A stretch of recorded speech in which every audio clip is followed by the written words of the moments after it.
Carla, it's that time, and the recording has been started. The floor is yours. Okay, thanks so much, Russ. And hello, everyone, and welcome to FGDLA's Government Learning Technology Symposium Series. I'm Carla Lane, FGDLA's Vice President for the Higher Education Sector and the monitor and moderator for today's workshop, alongside Russ Colbert, who is the FGDLA Vice President of the Corporate Sector. FGDLA is a nonprofit professional association formed to promote the development and the application of distance learning in the federal government. We actively foster collaboration and understanding among those involved in leveraging technology and instructional media in support of the education and the training needs of the federal government. Our membership is derived primarily from individuals employed by the agencies within the federal government. We invite you to join with us in this exciting field. You can find membership forms at fgdla.us. So for upcoming events, just a couple, as we end of the year, on October 16th, Dr. Jenny Varicchio will present a 2-hour workshop on gamified learning design using generative AI. This is part 2 in the series, and the session will carry FGDLA certification. On November 13th, DAU's Brenda Sedlacek will identify instructional strategies for great webinars for producers and program managers. The FGDLA Awards will be presented on December 4th. The submission time has ended on that, but if you still have someone you'd like to submit, let us know and we'll see if we can accommodate that. We hope you'll join us for all of these special online events. We are so proud that Zoom and Moodle have become such valued sponsors for FGDLA. They have been instrumental in helping us present these webinars. We recently announced that CoSo Cloud has become a new sponsor for FGDLA. CoSo Cloud is a class technologies company and a leading provider of secure and customized e-learning solutions for the government and enterprise sectors. Joining forces with CoSo Cloud enables FGDLA to continue to offer comprehensive and future-focused learning technology solutions to meet the training needs of the federal government. Russ, would you like to add anything to that? Carla, I just echo your comments there. I think having our sponsors is so incredibly important for us, and there are such great companies because we have Rob with us today. A special thank you to Rob for CoSo Cloud, the work that you do for our entire industry. We greatly appreciate you. Thank you. Rob, would you like to add anything to that? Yeah, absolutely. It's a make sure my audio is on. Yep.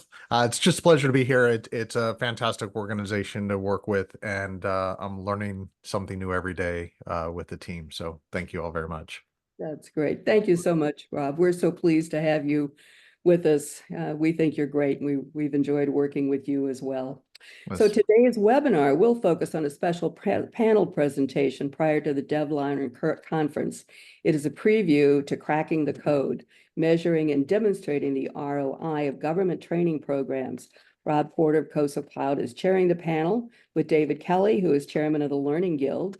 Joining the panel is Dr. Erica Jacobs of the Marine Corps University and Sandy Wagner, an associate professor with the Defense Language Institute. She'll be joining us a little bit later.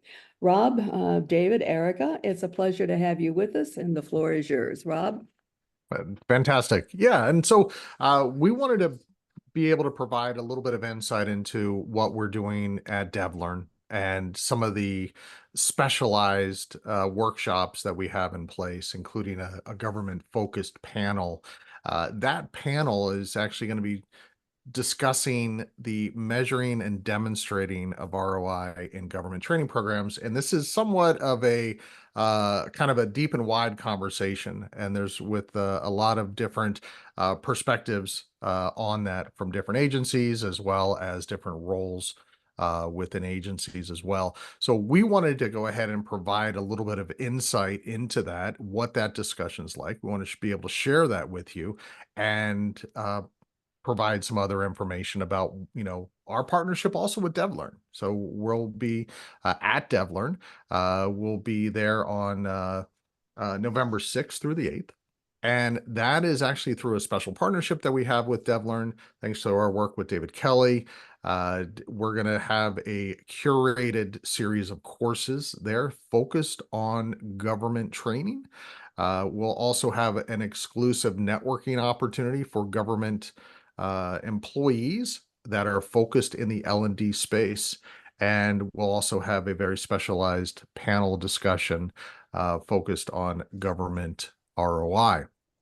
Oh, in addition to that, being a member for the FGDLA, members do receive a $500 discount through our membership. And if anyone is ever a need to have an invitation from FGDLA, we can accommodate an invitation that you could incorporate into your files in regards to requesting access to that program.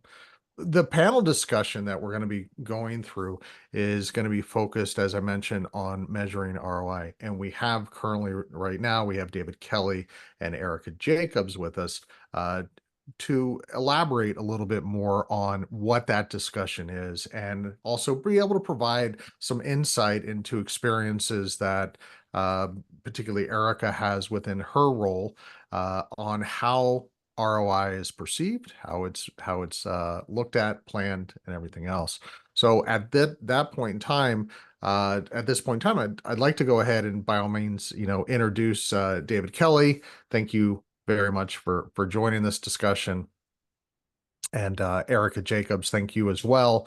And let's go ahead and get started on that. We want to kind of have this as a discussion panel for this, the importance of ROI and what it means to government training. I know that in the commercial space, ROI is very, it's very standard. It's like, hey, how much money we're going to make back and so forth. But the government's not in the business of actually making money.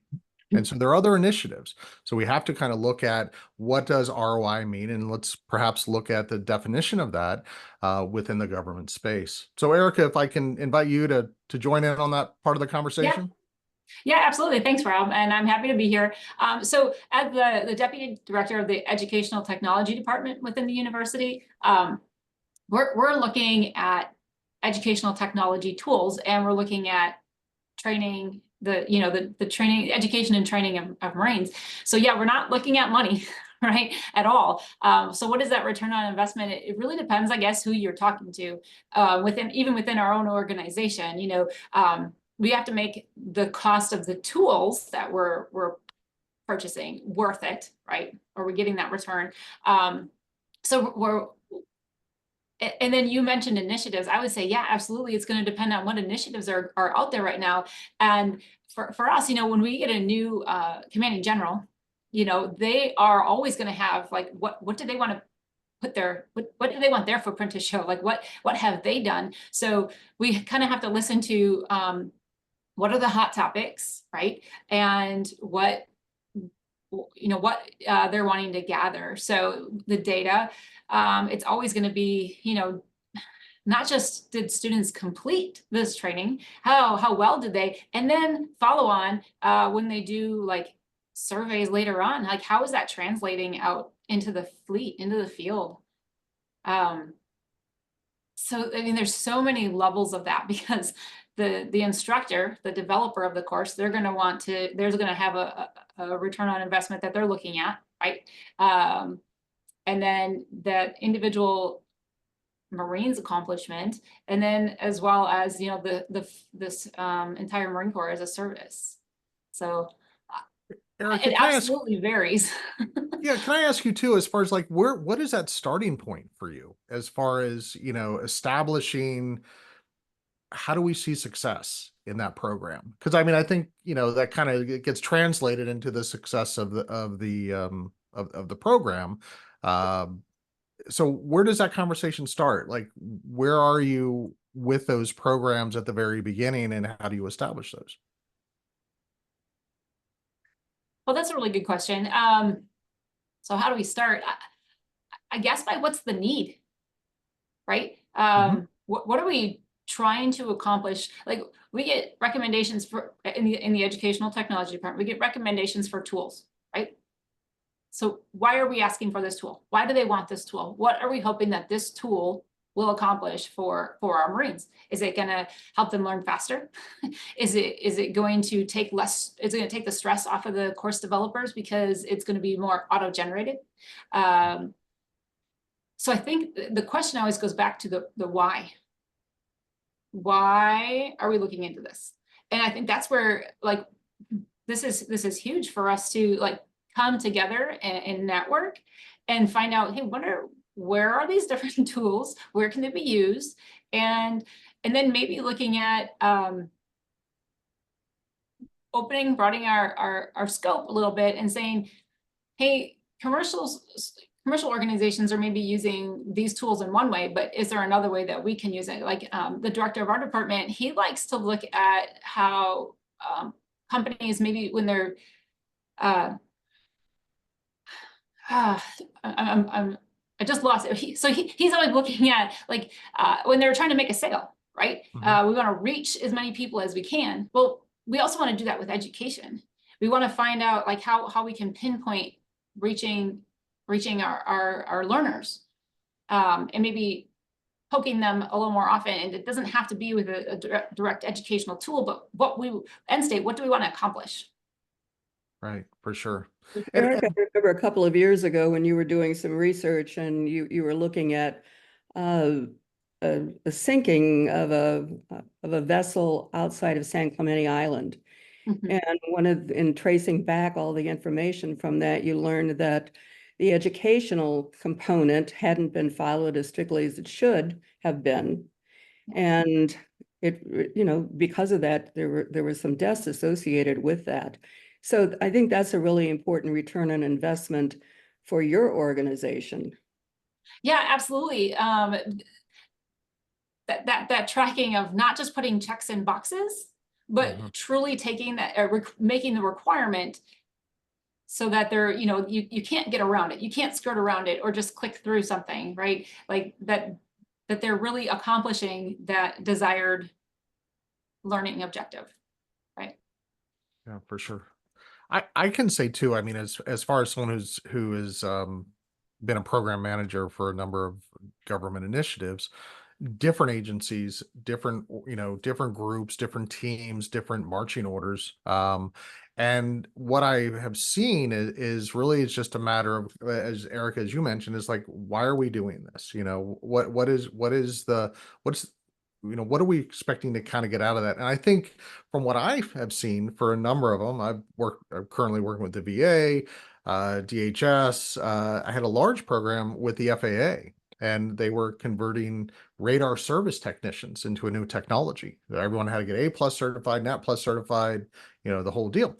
And their ROI was more along the lines of number of certifications, right, within a specific time frame. So they added a time piece to that as well. But they also looked at the not having as much friction in that process as well, and that was something else that they considered as part of their success criteria, right? Because they had different people, different parts of the country, different stages in their career, right? As well, and different knowledge bases, and they were looking at the reduction of friction to be able to, and how are they going to measure that? And they measured that in a number of different ways through calls, through speed of effort, and then also through some other logistic measurements as well. So I thought that was pretty interesting. David, can I ask you, I mean, you have an interesting perspective as well. You have a very broad scope from your experiences too. And, I'd love to hear from you in regards to, government and ROI and some of the things that you've seen as well. Sure. So I think a lot of the stuff from the commercial space translates, but that's important to also recognize where it doesn't. One of the biggest challenges that I think exists within the ROI conversation within training and development is where we've attached this acronym and this phrase return on investment, which has a very definitive financial definition attached to it, to something that does not have a financial connection to it in terms of the behavior, in terms of the activity of training and development. Training and development is not something that has a one-to-one relationship, usually, to revenue, to a financial metric. So the attachment of this to it in and of itself has caused confusion within our industry. So and I like the way that you put it, Rob, in the sense of what we really need to talk about is what are the expectations that people have? Because usually when I talk to people about how do I have this ROI conversation with my superiors and my stakeholders, I usually say lose the acronym.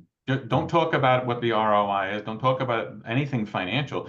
Talk about what matters to them. Talk about what their expectations are. What do the people that they need you to support need to be doing differently, and how will that help them get their work?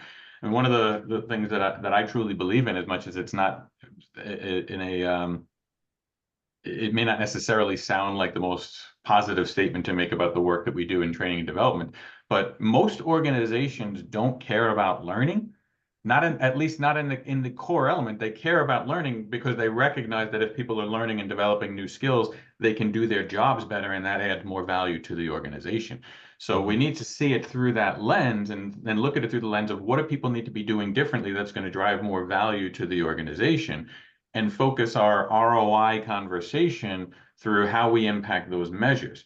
Now, in commercial environments, one of the advantages that we have is I mean, I spent a good portion of my career in the financial sector, and I probably had worked for, there was one bank I worked for 11 years, and I think we had 3 different CEOs in the time that I was there. And when we transferred from one CEO to the next, they still had shareholders. They still had the same goals. They might have had different methodologies that they wanted to do it, but they still had the same mission. It was always about shareholder value. So it didn't shift that much. That's not the same within a government environment. We were talking about this yesterday in the sense of you can have a leadership change as part of just a cycle of change in leadership that can radically change what the expectations are and where you need to go. So that's a unique element of the ROI discussion around in the government space that needs to be adapted there, because as soon as you have a different leader in there, you kind of have to start that conversation over of, all right, what's important to you? What are the things that you want to see us be driving? And that could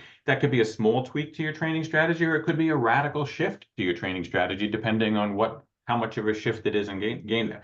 So it's really not even though it's ROI as a financial metric, it's really more about what is it that people need to be doing differently, and how do our efforts support that, and measuring that and talking in that language.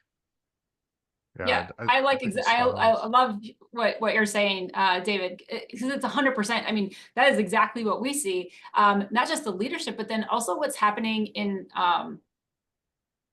politics, right? I mean, that plays a huge piece into it too. And then, yeah, what are we grabbing? What is that important metric? Because that metric's it seems like it changes. You know, we know we have to gather some metrics at some point. I think that's a given to prove the value of anything is got to grab a metric of some type. And then it's determining what is that metric that's going to give us what we want, the feedback that we want. And then how are we going to present it too, I think is something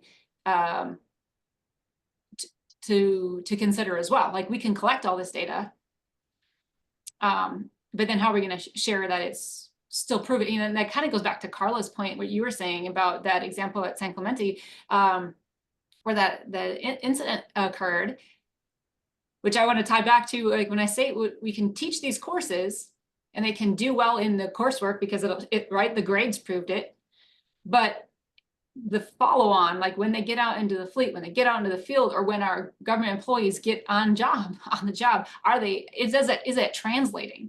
Right. I mean, so then we're talking education. You're not just talking about a tool working. You're talking about the education, the approach to teaching, how it was designed. Is that giving the student, the learner, is that giving them the tools they need to translate it into real life? And seeing that end state. I think you kind of said that too, David. But yeah. Yeah, and I think too. I mean, within your role, there's a lot of hands-on experience, right? And so the validation and the measurement has to be, kinetic, right? You have to be able to demonstrate that you can actually do that, and to be able to. So the ROI on that is that people can actually do it, right? So clearly, you're not going to deliver a training that's going to require, action and just deliver it as a lecture. Right. And then from there, moving into how are you going to measure it? So it's a demonstration. And I know that within your organization, there's a lot of, exercises, right, that are done to demonstrate that it's there. The other thing too, and I just want to point out as well, and David, it's really interesting from your perspective, from your experience within the commercial world and looking at ROI and the planning of it. It's trainings a lot of times like, hey, if we get people trained, then this will happen and this will happen and this will happen, and it has this like, we'll get, if it's going to be tied to revenue or something else like that, right? And it's always in front where the importance is. But I sometimes I see, as far as with the government, that the recognition of training is looking, how did it go, right? Versus the perspectives are a little bit different in those regards. And I see that within some of the programs, that within the results. Erica, to your point too, data. I think one of the things, we're amazingly rich in data, and I think it's just a matter of like coordinating that data to really calibrate what that return is supposed to really look like. Yeah, and one of the things I would add to that is sometimes two elements, as I was listening to you both, that I would add to that. One is what is the data, what is the metric? And people, it's interesting because in the work that I do, people will often come to me, trainers will come to me at the workshops that I might be doing or something, or one of our events, and say, what metrics should you be tracking? And my response is usually, I don't know why you're asking me. Like, because I'm not in your organization. I'm not your stakeholder. You should go, it's not a training metric that you should be reporting. It should be a business metric, or in your case, a performance metric. And Right. who is the person who's supporting these initiatives that you're doing? What are the metrics that that matter to them? Because we tend to use our jargon sometimes, and it's a matter of what are the metrics that matter to them, and then tie your efforts to that. Now, the second part of that I would add to it is, a lot of times the metric that they want to measure, we can't correlate the efforts of a training class directly to that one-to-one. We can't say that because they went to training, I'll use one of the more simple commercial examples. Just because someone went through a training class on how to be a better salesman doesn't necessarily mean that that's why they're selling more. There's a lot of factors that go into the overall performance, which is why one of the things I always tried to do in this whole ROI discussion is, it starts with the final metric that they're looking at in their spreadsheet. I'm like, okay, so they need to sell more. So what does that look like on a day-to-day basis? I understand that it's going to wind up being more revenue, but what are the activities that they're engaged in on a daily basis that you expect them to do to drive that revenue? And it starts drilling down into the metric, but what does that look like as a behavior? And I keep asking oh, that's interesting. So what does that look like when they're doing that? Tell me a little bit more, until I get to something that's like, okay, I can affect that. I can, like, until it drills down to oh, they're having these conversations and they're able to better pull people's needs. Okay, our training class can affect that. That's a needle that we can move. And now I've got a correlation between something that I can say, they did it with this proficiency before the class, now they're doing it with a greater proficiency after the class, and we've agreed that there's a material impact on how that will affect their performance. And it's not necessarily a financial metric, but I've started to build the correlation through a specific metric that does matter to them, to the effectiveness of the course and how it can influence it there. So it's kind of that conversation to drill down into what does that metric look like as a behavior, because that's ultimately what our training classes are often trying to do, is to change the behaviors that people are doing when they participate in our programs. Yeah, for sure. And think I'd add to that as well, as a skill, what skills are we trying to transfer over? I saw a comment in the chat in regards to the from a military perspective, the ultimate ROI is determined by performance on the battlefield, right? And so there's a mix of all that. There is behavior. How do you respond to stress, as an example, right? But there are also tools that are out there in that field that they need to have very clear understanding on how to effectively utilize them too. So David, absolutely, I would wholeheartedly agree. And I think that there's some of the unique challenges too, and Erica, you had pointed out earlier, is that leadership changes, right? And so marching orders change as a result. And what is that? I mean, how do you pivot on things like that? Because I'm sure that that happens in the middle of an initiative that you have. Another aspect of the training, you let somebody into a course and assume that they've got the background to do it. They don't, maybe they or have the information that they need to really do well in the course. If they take the course anyway and don't do well. So my point being that if you don't test people to begin with or have some sort of a set standard that they can accomplish, and then let them into the course, or you let them in and you back them out when you find that they can't do it, so that you're able to remediate them to the point where they can take the course. I mean, because that directly affects return on investment. It's a cost to train someone, and if they're not trainable or educable at that particular point in their life, what do you have to do in order to get them to the point where they can do that?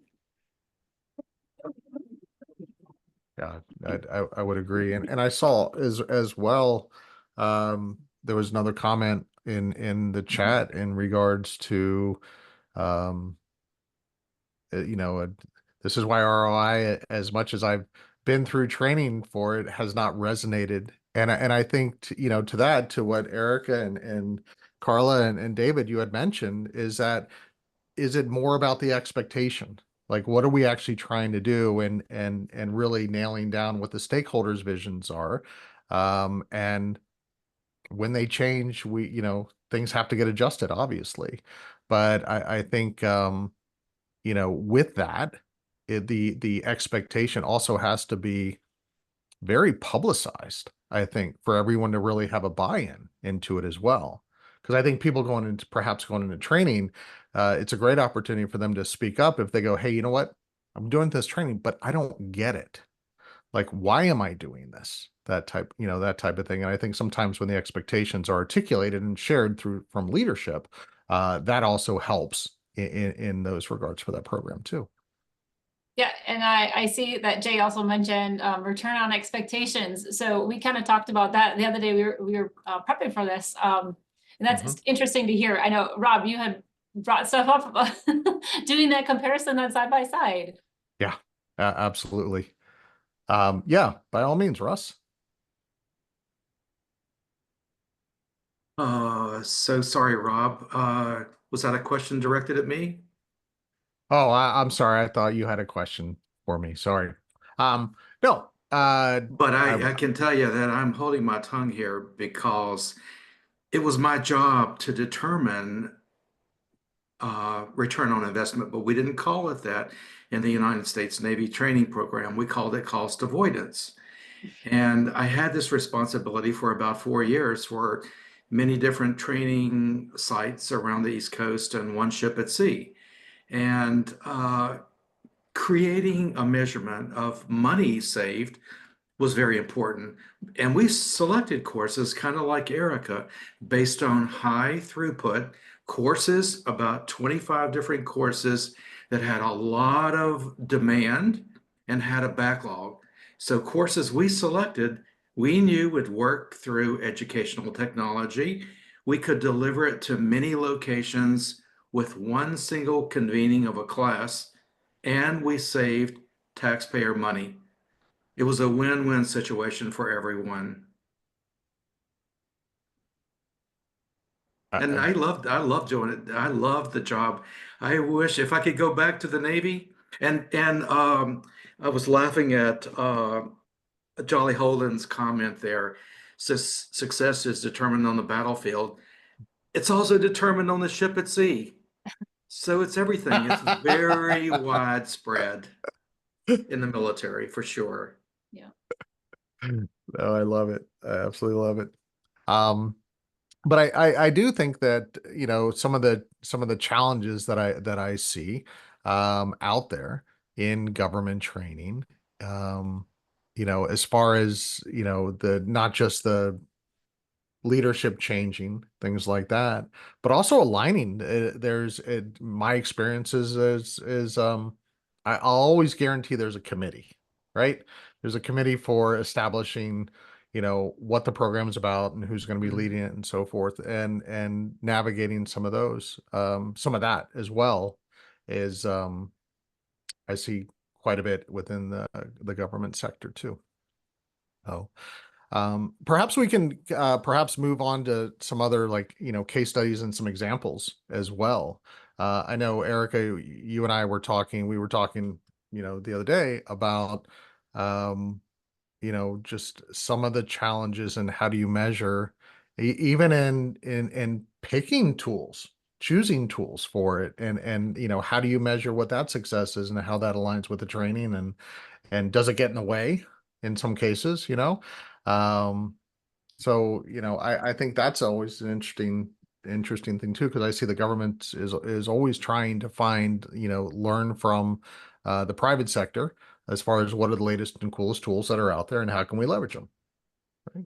Yeah, absolutely. I mean, in my experience, so we've procured a tool for training and education, dedicated to training and education, right? So there's other tools that can be used, similar tools that can be used that are not for training and education, but we procured this tool specifically for training and education, right? So we're looking at how often it is used and the feedback that we get from our users. So we're going to look at, and it kind of ties in a little bit to what Jay is saying with like return on expectations, but we also need to know that the use of it, right? Like, so how frequently is it being used, and what is the feedback from those who are using it in the sense of the value of the tool itself, but then being able to have it be useful, right?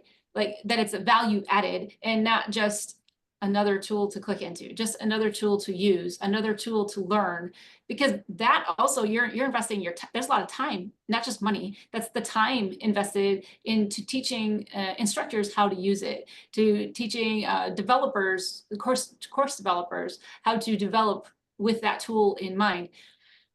So we're always looking at, you know, the feedback, right? We're looking at the feedback back that we get from it, and then yeah, the ultimate, as Jolly had mentioned, is their ability to perform on the battlefield. But even before they get there, these training pieces have to be successful too, right? Like there's different increments that we need to see that value coming in. Making the connection to people, having that place to network and meet other people in training.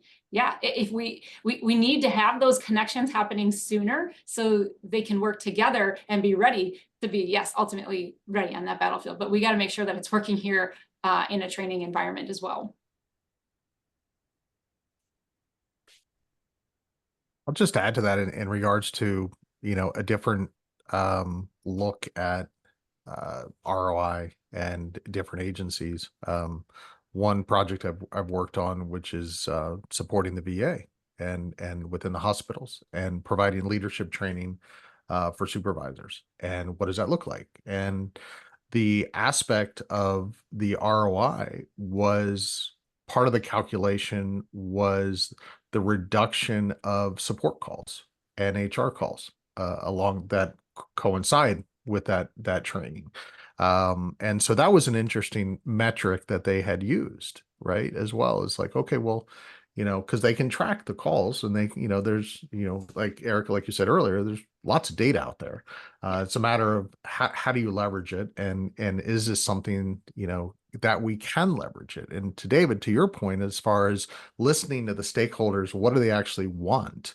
You know, what can we actually affect that is important to them? And then that becomes, that's the ROE at that point in time, you know, because the expectation is that we would actually reduce some of these calls.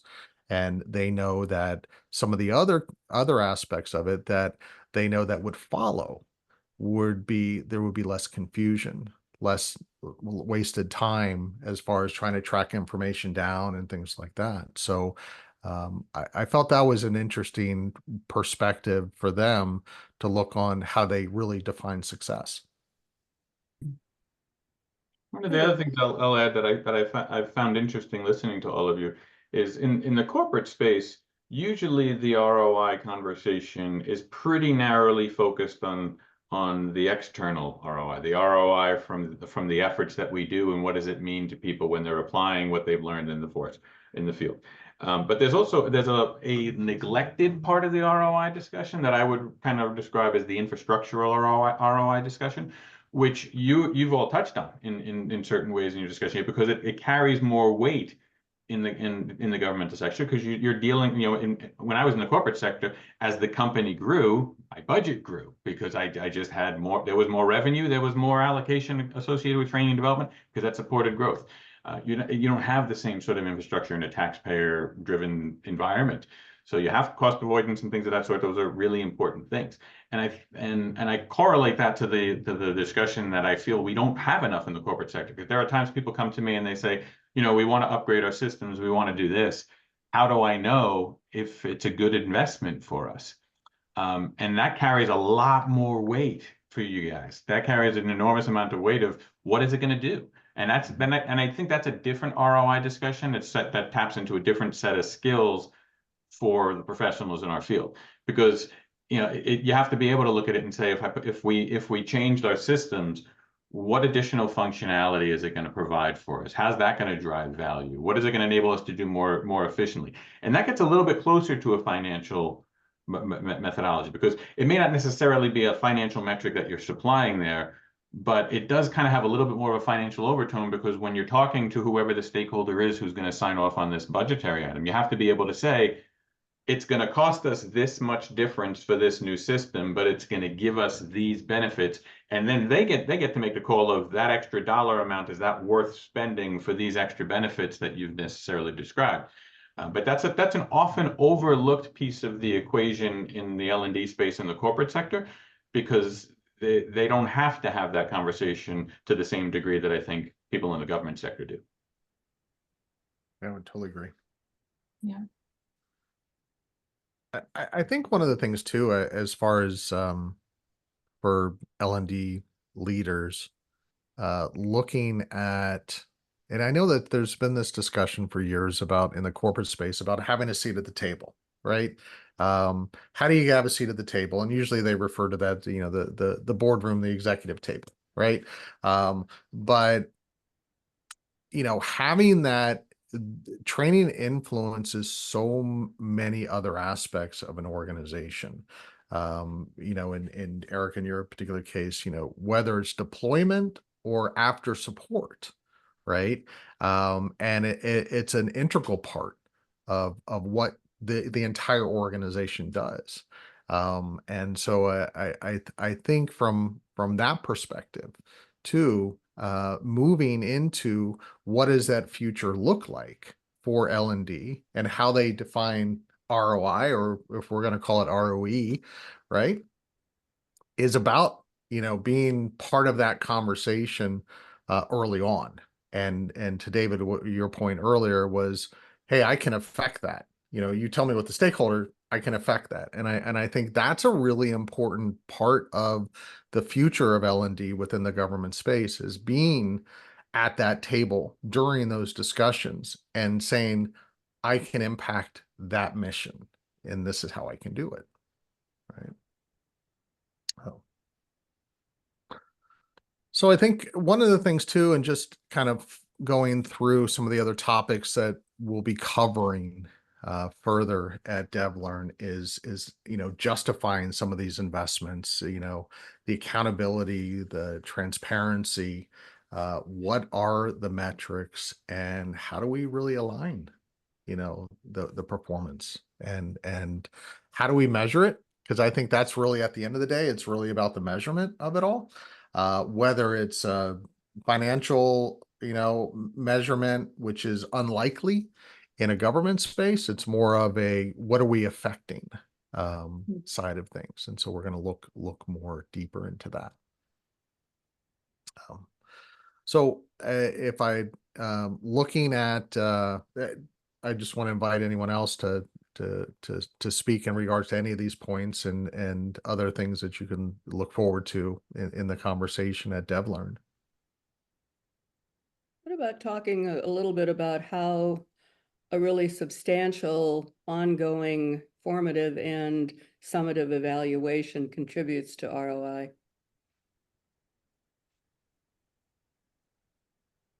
That's a question. So can you go ahead and say that again?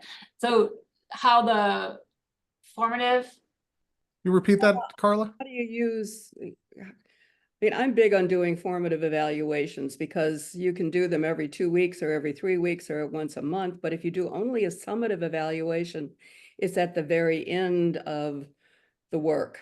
If you do formative, you can pick up on something that's missing, something that's wrong, something that's not clicking.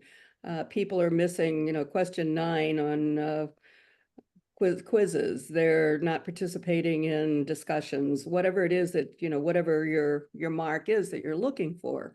So if you do formative evaluations, you're able to pick up and change the material to the point where then you get to the summative.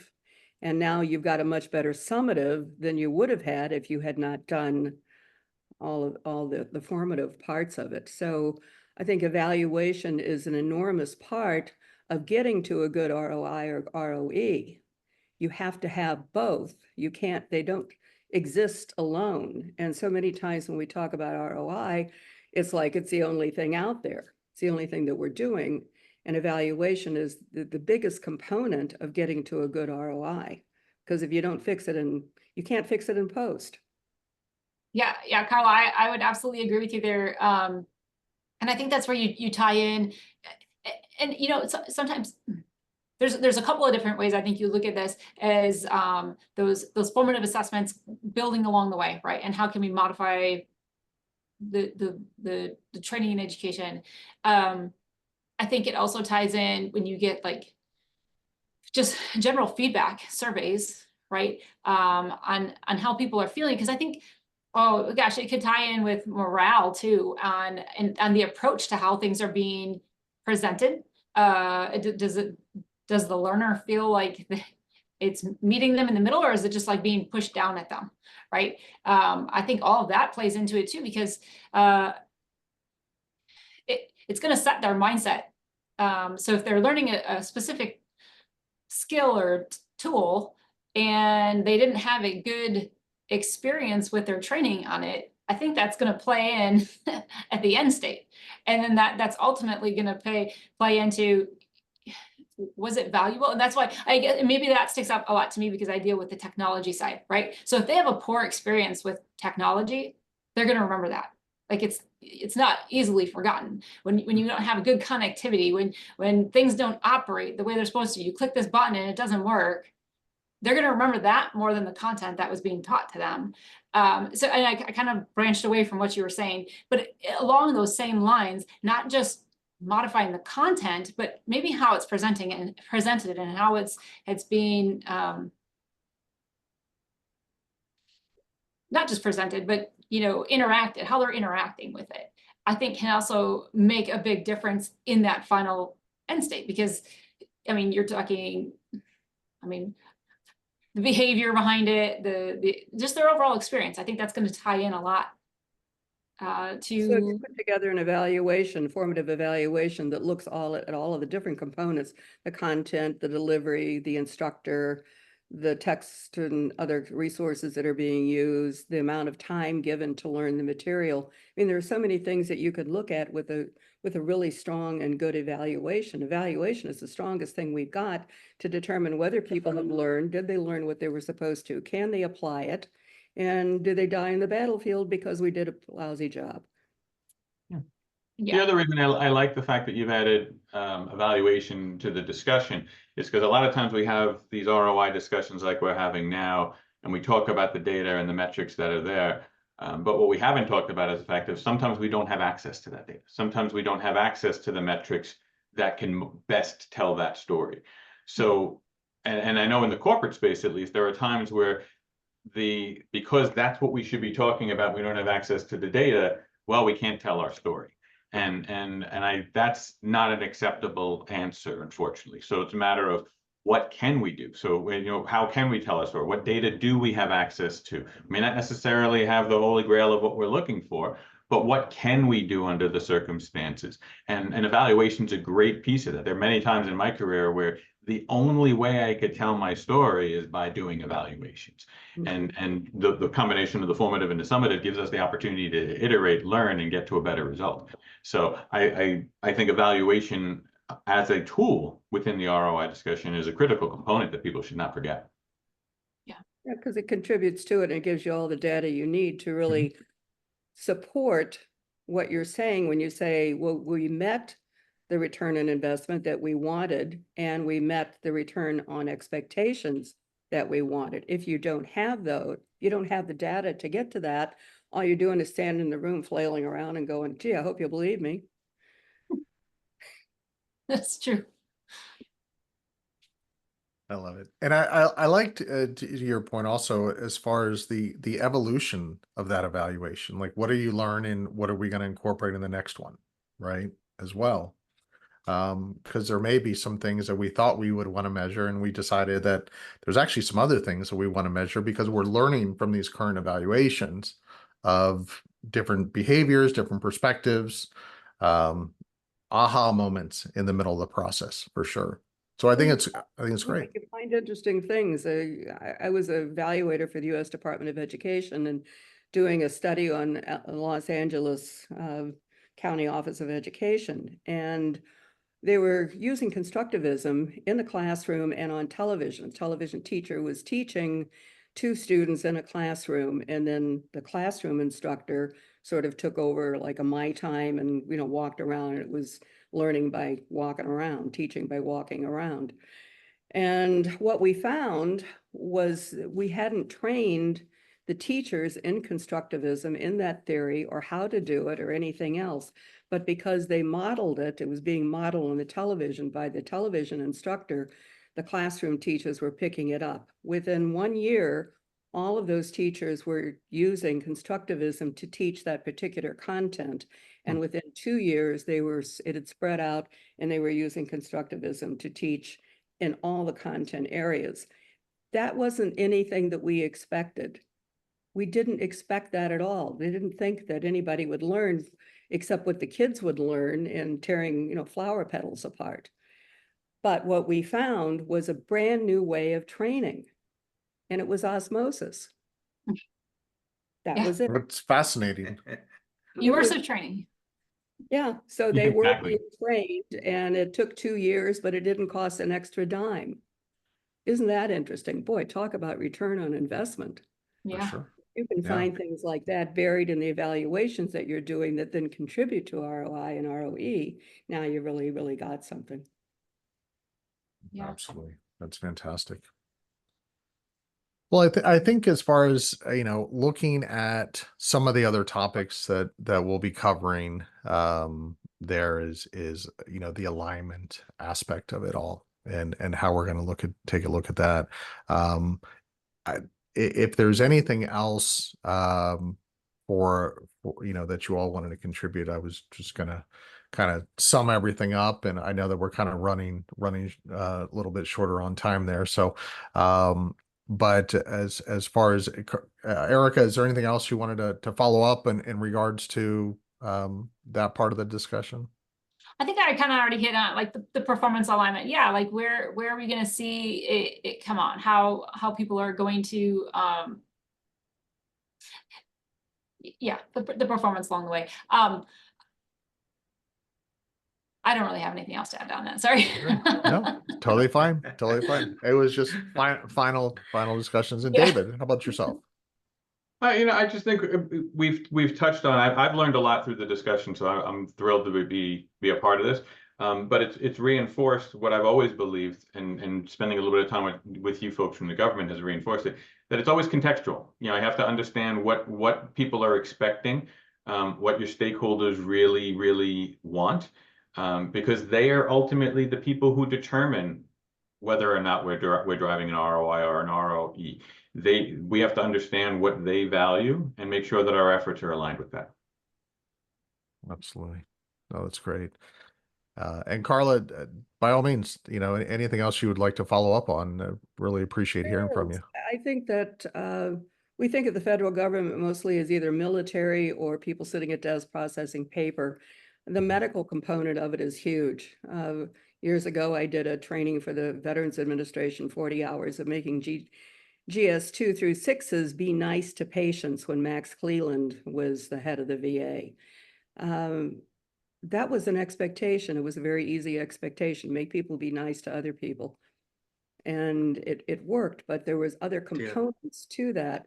The medical people in the VA constantly need training. There's so many other things that go into federal training than just either military or treasury or, you know, some of the things that we always think of as being our government. And in many places, they don't have the wherewithal, the background to do everything that they need to do. We need to support them and continue, I think, through events like this and DevLearn to support what they need, because it's our tax dollars at work. Absolutely. Yeah, and I guess that actually spurred on something for me. And I kind of touched on at the beginning, the networking piece, like you're saying, Carla, being able to connect. And that's why I'm very excited that FGDLA is partnering with DevLearn, because being able to connect with people with similar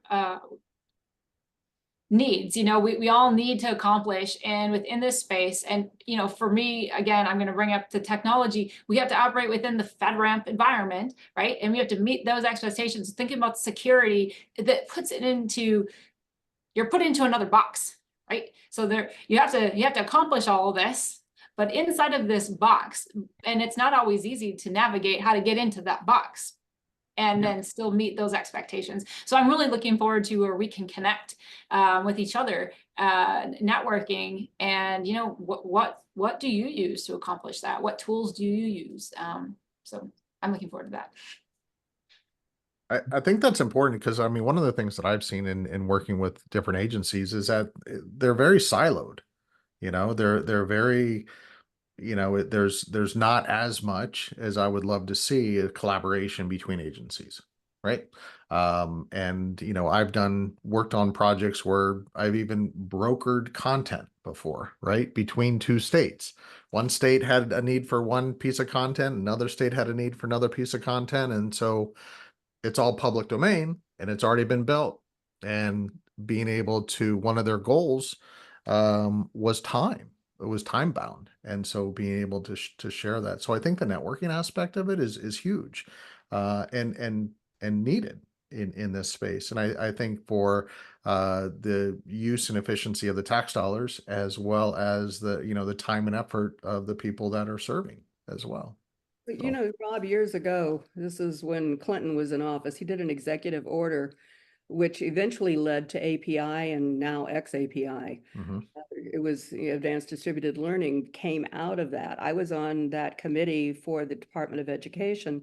DOD was working on it and got ahead of everybody else. Commerce was also part of it. So it was those three agencies. And we were trying to come up with ways so that we could spread information that was ubiquitous across all agencies and departments to better save the taxpayer. So we're teaching English 101, why not use the same course for everything? Of course, that never really came to fruition because it was such a complicated mess. But that was the basic idea of it. The idea is still good because there are certainly agencies that could share some of those really basic things. But I think we've lost it in the use of technology, and the agencies still separating themselves from one another rather than seeing themselves as the federal government. They see themselves as the department of so-and-so. And that's always a problem. But those departments are so huge that, you know, it's hard to get into them. And as you discussed, Erica, FedRAMP and the new security code, what is it, IL6? 6.